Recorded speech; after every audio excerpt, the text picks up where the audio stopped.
এক্সচেঞ্জের স্টেবল হওয়াতে ইম্পোর্টেড ইনফ্লেশনটা এখন manageable, it is not no longer a fact. এখন আমাদের অভ্যন্তরীণ ম্যাক্রো কন্ডিশন দিয়েই আমাদের ইনফ্লেশনকে আমরা ম্যানেজ করতে পারি, এক্সচেঞ্জেরটা স্টেবল যদি থাকে।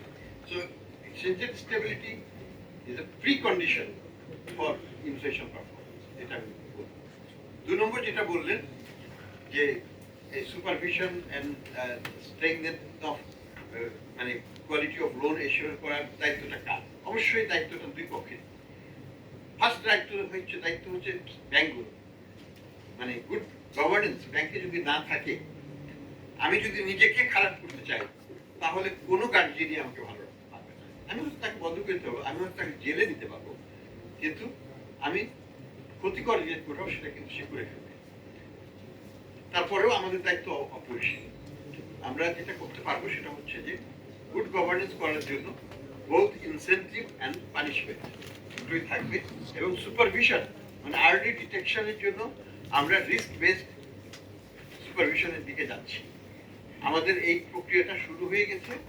এটা আমরা IMF ওয়ার্ল্ড ব্যাংকের সহায়তা নিয়ে আমরা ইন্টারন্যাশনাল এক্সপিরিয়েন্সকে কাজে লাগিয়ে আমাদের বাংলাদেশ ব্যাংকের ভিতরের যে তদারকির কার্যক্রম সেটাকে রিস্ট্রাকচার করে একটা সিঙ্গেল স্ট্রাকচারের মধ্যে নিয়ে এসে আমরা এটা শুরু করতে যাচ্ছি।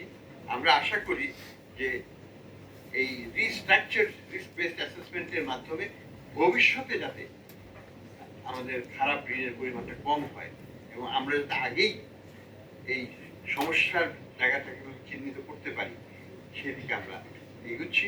এবং যদি সঠিক হয় তাহলে হয়তো কোয়ালিটি অফ লোন পোর্টফোলিও আগামীতে ভালো হবে বলে আশা করি।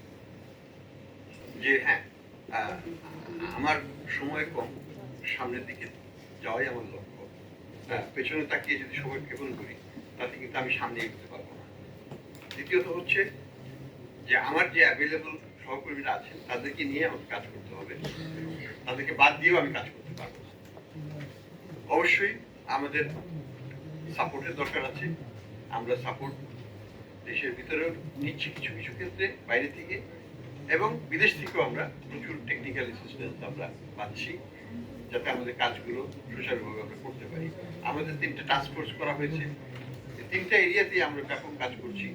AQR এর ক্ষেত্রে তো আপনারা জানেন যে আন্তর্জাতিক অডিট ফার্মসগুলো সেখানে কাজকর্ম শুরু করেছে, তাদেরকে সুপারভিশন করার জন্য আরেকটা আন্তর্জাতিক প্রতিষ্ঠান কাজ করছে। আমরা বাংলাদেশ ব্যাংকের রিফর্ম নিয়ে কাজ করছি, সেখানেও কিছু ইন্টারন্যাশনাল এক্সপার্ট আমাদেরকে সহায়তা দিচ্ছেন। IMF-ও সেখানে আমাদেরকে সহায়তা দিচ্ছেন। আমরা অ্যাসেট রিকভারির ব্যাপারে আমরা বড় রকমের উদ্যোগ নিয়েছি।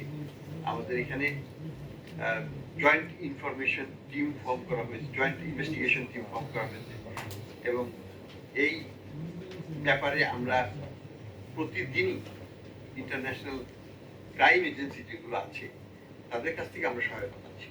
বর্তমানেও কিছু ইন্টারন্যাশনাল এক্সপার্ট আমাদের এখানে ভিজিট করছেন, তারা আমাদেরকে সহায়তা দিচ্ছেন, হাতে কলমে ট্রেনিং দিচ্ছেন।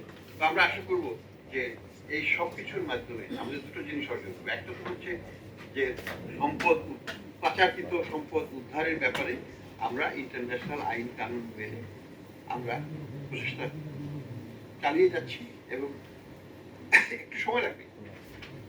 প্রথমে আমাদের দেশের ভিতরে আমাদের সংরক্ষণ মানে আমাদের এই যে সম্পদগুলো আছে সেগুলো কিন্তু অ্যাটাচ করা হয়েছে, সেগুলোকে আমরা দখলদারিত্ব নেব, এবং পরবর্তীতে বিদেশে যেসব সম্পদ চলে গেছে সেগুলোকে আইডেন্টিফাই করে সেখানে কিভাবে সম্পদ উদ্ধার করা যায় সেই প্রচেষ্টা আমরা না।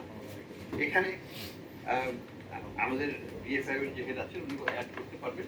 উনি অবশ্য নতুন জয়েন করেছেন, so is not should not be held accountable to any of the development. উনি তো কেবল 1 মাস 1.5 মাস হয়ে এসেছে।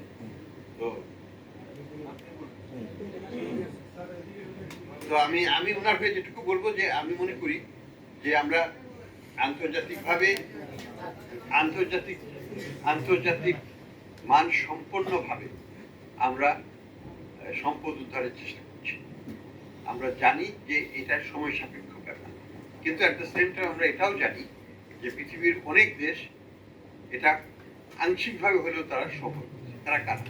মালয়েশিয়া 1MDBর কথা শুনেছেন, তাদের যে ওয়েলথ ফান্ডস আছে সেখান থেকে টাকা আত্মসাৎ করেছিল, তাদেরই প্রাইম মিনিস্টার আত্মসাৎ করেছিল এবং সে টাকা তারা উদ্ধার করেছে এবং প্রাইম মিনিস্টারকে তারা জেলে করেছে।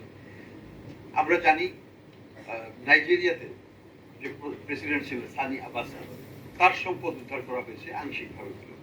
আমরা জানি অ্যাঙ্গোলাতে যে ডিক্টেটর ছিলেন অনেক বছর, তার মেয়ে এবং সেই ডিক্টেটর প্রচুর সম্পদ বিদেশে পাচার করে সেখান থেকে $15.6 বিলিয়ন তারা কিন্তু উদ্ধার করেছে অ্যাঙ্গোলা।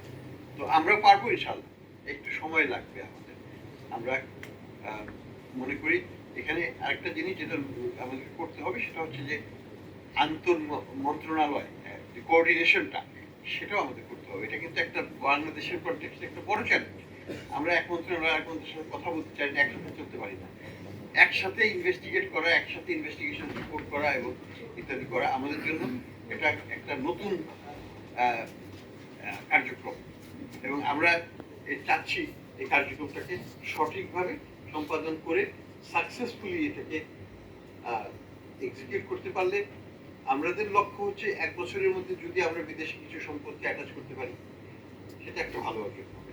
তার পরবর্তীতে হয়তো মামলা মোকদ্দমা ইত্যাদি সেটা হয়তো 3 থেকে 4 বছর লেগে যেতে পারে। অ্যাঙ্গোলা 15 মিলিয়ন পেয়েছে কিন্তু তাদের সময় লেগেছে 5 বছর। তাহলে তার থেকে 5 বছর হচ্ছে স্ট্যান্ডার্ড, এটা আইনগতভাবে টাকা যদি ফেরত আসতে হবে। তো সেই চেষ্টা আমরা আছি, কিন্তু আমাদের প্রাথমিক পর্যায়ে আমরা চেষ্টা করব যে কিভাবে আমরা তাদের কিছু সম্পত্তি অ্যাটাচ করতে পারি। সময়টা কিন্তু খুব মূল্য, আমাদের খুব দ্রুততার সাথে কাজ করতে হবে। আমি মনে করি যে আমরা এখনো সেই দ্রুততা অর্জন করতে পারি, আমাদের একটু সমস্যা আছে, আমরা সেগুলোকে ওভারকাম করার চেষ্টা করছি, কারণ এটা আন্তর মন্ত্রণালয়ের বিষয়। বাংলাদেশ ব্যাংক